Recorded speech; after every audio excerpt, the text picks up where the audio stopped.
কদর তালাশ করুন, রমজানের সবচেয়ে দামি সময়। বিষ্ণু বলেন, মান হরিমা খাইরাহা ফাকাদ হরিম, যে কদর মিস করলো সে সব মিস করলো, হি ইজ দ্য লুজার। আচ্ছা বলেন, এই বরকতের মাসে আমরা কি লুজার হতে চাই না গেইনার হতে চাই? ইন্না আনজালনাহু ফি লাইলাতিল কদরি ওয়া মা আদরাকা মা লাইলাতুল কদর লাইলাতুল কদরি খায়রুম মিন আলফি শাহর। পড়েন আল্লাহু আকবার। লাইলাতুল কদরি খায়রুম মিন আলফি শাহর, হাজার মাসের চেয়েও সেরা। 1000 মাসে হয় 83 বছর 4 মাস। 83 বছর 4 মাস টানা ইবাদত করলে যেই সওয়াব, কদরের রাতে ইবাদত করলে অতটুকু সওয়াব আপনি পাবেন, আল্লাহ সেটা বলে নাই। আল্লাহ বলে তার চাইতে বেশি সওয়াব দিয়ে আপনার আমলনামা ভরে দিবে কে?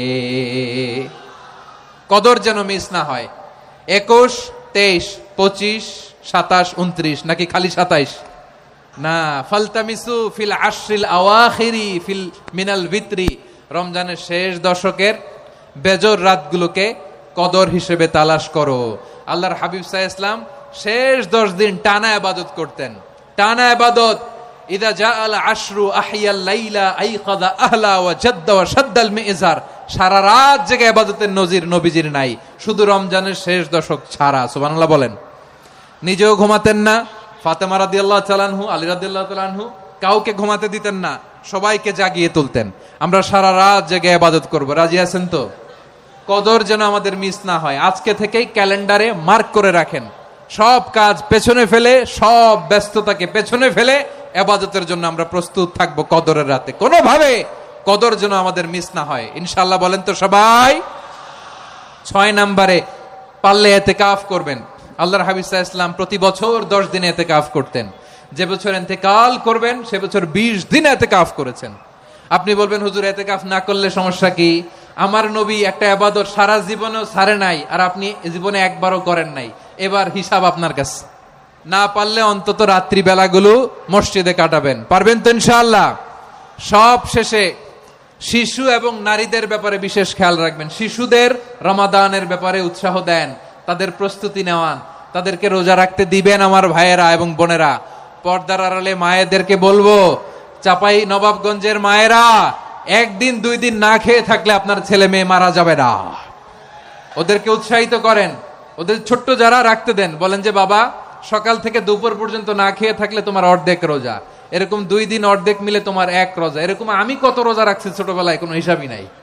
আমার দাদি বলতো সকাল থেকে না খেয়ে দুপুর 12টা পর্যন্ত রাখলে নাকি অর্ধেক হয়, এরপরের দিন অর্ধেক, 2 অর্ধেক মিলে 1 রোজা।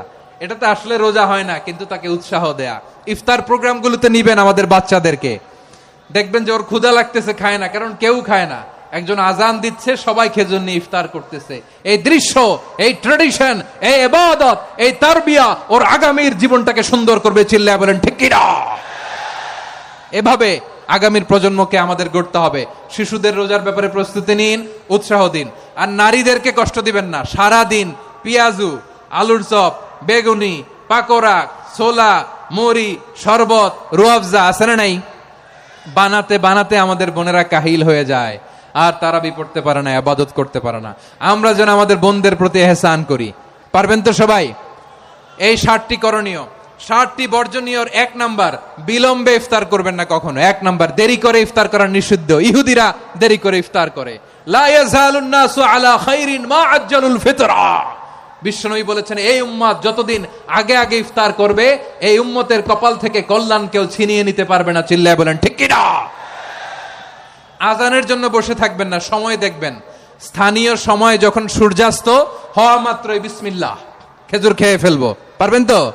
2 নাম্বার, রমাদানের পবিত্রতা বজায় রাখবো। কোনো তর্ক বিতর্ক অশ্লীলতায় আমরা জড়াবো না, ঝগড়া করবো না, সরাসরিও না, ফেসবুকেও না। করবেন? কেউ গালি দিলে বলবেন ইন্নী ইমরুউন সায়েম, আমি রোজাদার। আল্লাহর হাবিব শিখিয়েছেন, কেউ যদি তোমার গালি দেয়, কটু কথা বলে, অশ্লীল কথা বলে, রমজানে তুমিও বলতে পারবে না। তুমি বলতে পারবা ইন্নী ইমরুউন সায়েম, আমি রোজাদার। আজকে থেকে নিয়ত করেন, রমজানে কেউ গালি দিলে আপনি একটা গালি দিবেন নাকি? কি বলবেন? রোজাদার, রমজানের পবিত্রতা আমি ভঙ্গ করতে পারবো না। অশ্লীল নাটক সিনেমা আমরা দেখব না। ব্যাড হ্যাবিট থাকলে রমাদানে এটা ছাড়ার মহা সুযোগ। স্মোকিং এর অভ্যাস আছে অনেকের, ঠিক কিনা? যদি কারো থাকে, কে করে হাত তোলালাম না আমি, এই রমাদানে এই স্মোকিং হ্যাবিট থেকে আমরা বেরিয়ে আসবো, ঠিক কিনা বলেন? 3 নাম্বার, আমরা মিথ্যা বলবো না। বিশ্বনবী বলেন, মানলাম ইয়াদা কাওলা যুরি ওয়াল আমালা বিহি ফালাইসা লিল্লাহি হাজাতুন ফি আইয়াদা আতআমাহু ওয়া শারাবা। যে রমজানে মিথ্যা কথা, মিথ্যা কাজ, মিথ্যা সাক্ষী ছাড়তে পারে নাই, তার না খেয়ে থাকা, উপবাস থাকা দিয়ে আল্লাহর কিছু যায় আসে না। এজন্য মিথ্যার সাথে আমাদের কোনো সম্পর্ক আছে? মিথ্যা বলবো না। 4 নাম্বার, অপচয় করব না। ইন্নাল মুবাযযিরিনা কানু ইখওয়ানাশ শায়াতিন ওয়া কানা শাইতানু লিরাব্বিহি কাফুরা। অপচয়কারী শয়তানের ভাই। আচ্ছা, যে শয়তানের ভাই ও নিজেও আরেকটা কি? শয়তান। অপচয় করব না। ইফতারি করতে যে আমরা অনেকে অপচয় করি, এগুলো করবেন আপনারা? না, অপচয় করব না। 5 নাম্বারে, রিয়া, লোক দেখানো ইবাদত আমরা করব না। লোক দেখানোর জন্য নামাজ, রোজা, জিকির, তেলাওয়াত, দান, সদকা এগুলো করলে আল্লাহর দরবারে এগুলো কবুল হবে? বিশ্বনবী বলেন, দাজ্জালের ফিতনার চেয়ে একটা বড় ফিতনার ভয় আমি করি, সেটা কি? আর রিয়া, শো অফ মেন্টালিটি, লোক দেখানো মানসিকতা। এটা থেকে আমরা বিরত থাকবো ইনশাআল্লাহ। 6 নাম্বার, অনেক গুরুত্বপূর্ণ, ব্যবসায়ী ভাইয়েরা, অনেক অসাধু ব্যবসায়ী আছে রমজান আসলে নিত্য প্রয়োজনীয় পণ্যের মূল্য বৃদ্ধি করে দেয়। এরকম আছে না নাই? এগুলো করবেন না। মজুদদারি করবেন না। পণ্যের কৃত্রিম সংকট বাজারে করবেন না। আপনি লাখ টাকা কামায়া ভাবছেন যে রোজাদারদের কষ্ট দিয়ে ধনী হবেন, এমন রোগ আল্লাহ আপনারে দিবে, কোটি টাকা দিয়েও আপনি হাসপাতালের বিল পরিশোধ করার ক্ষমতা আপনার হবে না। খবরদার। শেষ বয়সে দেখবেন কি কষ্ট আপনার হয়। আপনি রোজাদারদের কষ্ট দিচ্ছেন, আল্লাহ আপনার সুখে রাখবে? আল্লাহর দোহাই লাগে, আমার ব্যবসায়ী ভাইয়েরা এটা করবেন না। আরব বিশ্বে আমরা দেখেছি, আরব বিশ্বের ব্যবসায়ীরা সারা বছরে ব্যবসা করে, রমজানে ভর্তুকি দেয়। আর আমার দেশের কিছু অসাধু ব্যবসায়ী রমজানে গলাকাটা ব্যবসা করে আর সারা বছর সেইটার উপর দিয়ে চলে। চিল্লায় বলেন ঠিক কিনা? করবেন না, এটা করবেন না। নিত্য প্রয়োজনীয় পণ্যের মূল্য বৃদ্ধি করা হারাম, পণ্যের কৃত্রিম সংকট তৈরি করা হারাম, মজুদদারি করা হারাম, রোজাদারদেরকে কষ্ট দেয়া হারাম, এটা করবেন না। 7 নাম্বারে সর্বশেষ কথা, অধীনস্থ যারা আছে তাদের কাজের চাপ আপনারা কমিয়ে দিবেন। কাজের লোক, ফ্যাক্টরির ওয়ার্কার, স্টাফ, তাদের প্রতি যদি রহম করেন, আপনার উপর রহম করবে কে? এই পবিত্র রমাদানে 7টা করণীয়, 7টা বর্জনীয় মনে রাখা যাবে তো ইনশাআল্লাহ? রমজানের 7টা করণীয় এবং বর্জনীয় যে আমরা শুনলাম, পালন করার তৌফিক